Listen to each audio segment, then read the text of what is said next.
Muy buenos días, bienvenidos al Centro de Noticias del COEN. Soy Valia Barak, son las 7 en punto y les cuento que los piuranos han vuelto a soportar una lluvia que comenzó a caer ayer a las 6 de la tarde y ha parado hoy día a las 3 de la mañana. En algunas zonas se ha desbordado nuevamente el río Piura, pero son zonas donde las personas ya habían sido evacuadas, ya fueron llevadas a lugares seguros y en estos momentos estas personas se encuentran a buen recaudo. Importante saber que dentro de las acciones que está realizando el gobierno para enfrentar esta situación, las autoridades del Ministerio de Salud han coordinado acciones con autoridades locales para seguir desarrollando todas estas acciones contra el dengue. Se están realizando fumigaciones no solamente en diferentes lugares del norte del país, sino también aquí en Lima. Además, ahí en Piura sabemos que hay brigadas especiales de médicos, enfermeras y técnicos que están apoyando en todo lo que es la atención a los damnificados y obviamente se da prioridad a aquellos que presenten cuadros que eventualmente también requieran ser trasladados a otras partes para recibir un tratamiento especializado. Nosotros estamos ya en comunicación con la ministra de Salud, Patricia García, que como le decíamos, la hemos visto en varios lugares organizando todo el tema de las acciones que se deben desarrollar desde varios flancos y queremos preguntarle a esta hora, ministra, ¿en qué punto están concentradas sus acciones? Dale, buenos días. ¿Cómo está, ministra? Buenos días. Le preguntaba, sí, en este momento... Pero soy la ministra de la Mujer, Ana María Romero. Ah, perdón. Hubo un pequeño lapsus, pero estamos efectivamente con la ministra Ana María Romero. Ministra, quería preguntarle en este momento, en qué parte, digamos, en qué momento de este proceso tras atender la emergencia nos encontramos y usted específicamente a qué está dedicada. Sí, buenos días. Efectivamente, estamos distribuidas, el gabinete está distribuido en diferentes ámbitos del país. Al Ministerio de la Mujer nos ha correspondido trabajar puntualmente alrededor de las 3 cuencas en Lima, que son Rímac, Chillón y Lurín. Afortunadamente para los habitantes de estas 3 cuencas, el número de damnificados no ha sido muy alto, sin embargo, calculo que han sido afectadas aproximadamente unas 300 familias que han sido atendidas alrededor de los albergues ya constituidos por INDECI y han sido atendidos, ya prácticamente hay muy pocas familias que permanecen allí. La cercanía a Lima les permite acogerse, cobijarse en lugares alrededor de sus familias o amistades. Estas familias sí, ya han sido atendidas por nosotros de manera directa. Diría que la parte más complicada fue la semana pasada cuando hubo el corte de agua que afectó a toda la ciudad de Lima, principalmente a las familias de menores recursos.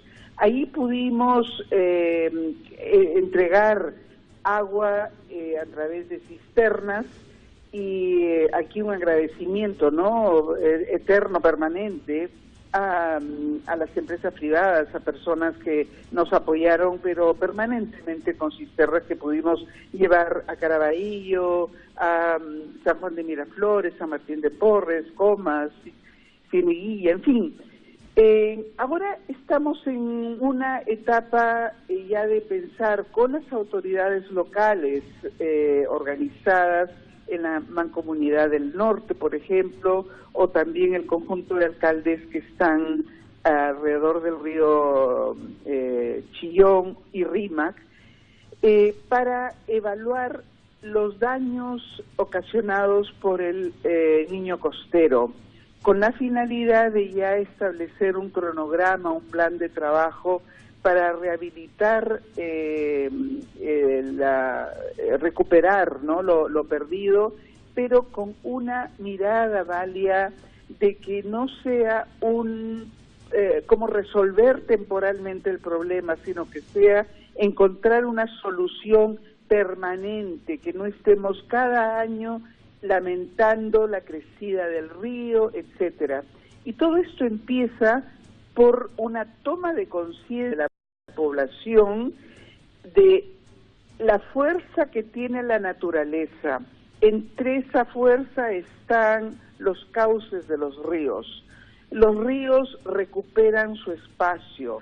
No podemos nosotros invadir ese espacio construyendo o invirtiendo nuestros limitados recursos en una casita en medio de un cauce, porque el agua recuperará su espacio y colocamos nuestras vidas, nos colocamos nosotros en mucho riesgo, colocamos a la familia en altísimo riesgo. Ministra, entonces, sí. Y en ese punto en particular, si bien la población, todos tenemos que tomar conciencia, ¿qué mecanismos tiene el Estado para impedir que sean las propias autoridades las que fomenten o permitan que se levanten construcciones en zonas donde donde hay peligro, zonas donde no se debiera levantar ningún tipo de vivienda?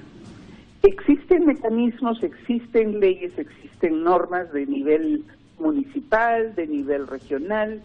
Este es el momento, Valia, de revisarlas, tener una política a nivel nacional muy clara, establecer una autoridad en las autoridades locales, sobre todo sobre este tema. No podemos traficar, y lo digo pero muy claramente, traficar con las vidas de las personas vendiendo terrenos que no le pertenecen sino a la naturaleza. Ese es un gran problema que existe históricamente, porque uno conversa con las familias y dice, pero yo estoy aquí hace 20 años, efectivamente, y dicen también, he pagado por esta tierra, y efectivamente pueden haber pagado, pero hubo un traficante de terrenos que los engañó, les vendió ese terreno, y posiblemente también hubo algún político que les ofreció la titulación de esa tierra. En fin, conocemos todas las historias, pero es el momento de ponerle punto final a esta conducta que trafica con las vidas humanas. Por eso aquí también quiero respaldar una iniciativa que he escuchado del congresista Bruce, ¿no? De realmente castigar a las autoridades locales que utilizan la necesidad de las familias que migran hacia la capital o hacia las ciudades, en realidad, de la costa, a costa de promesas de tierras que solamente existen en los lechos de los ríos en tiempos de seca. Pero muchas veces este tiempo de seca puede durar 5 años, 10 años y no pasa nada. Pero cuando la naturaleza responde de la manera como lo está haciendo en este momento. Por eso ahora creo que en esta etapa de recuperación, autoridades y ciudadanía en general tiene que tomar conciencia de lo que vale la vida. Se han perdido casi un centenar de vidas con el niño costero. No podemos aceptar que se sigan perdiendo más vidas.